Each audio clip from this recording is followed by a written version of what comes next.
આ ફેર અધિક મહિનો છે, અનુકૂળતા હોય તો લાભ લેજો। અધિક મહિનામાં શાસ્ત્રમાં લખેલું છે, કોઈ પણ એક નામ પણ ભગવાનનું લો ને તો એનું 1000 ગણું ફળ મળે છે। હા હા, સ્કંદ પુરાણ ને પદ્મ પુરાણમાં અધિક મહિનાનું બહુ મોટું મહાત્મ્ય બતાવ્યું છે। અધિક માસમાં કોઈ વ્યક્તિ ભગવાનનું સ્મરણ જેટલું કરે એનું 1000 ગણું પરમાત્મા ફળ આપે છે।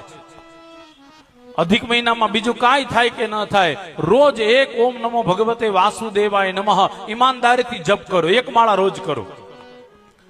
એનાથી વધારે આગળ થાય તો તમને લેસન આપું, કરો તો કરશો।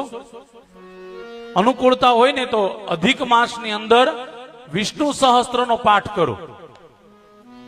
જે કોઈ વ્યક્તિ વિષ્ણુ સહસ્ત્રનો પાઠ કરે અધિક મહિનાની અંદર પરમાત્મા બહુ રાજી થાય છે। અને આખું ભાગવત વાંચવું હોય તો અધિક મહિનામાં આખું ભાગવત પણ વાંચે। આની પહેલાની કથામાં જ મેં કીધું હતું, કોઈ પણ વ્યક્તિ અપમૃત્યુ થયું હોય એની પાછળ ભાગવતની કથા થવી જોઈએ।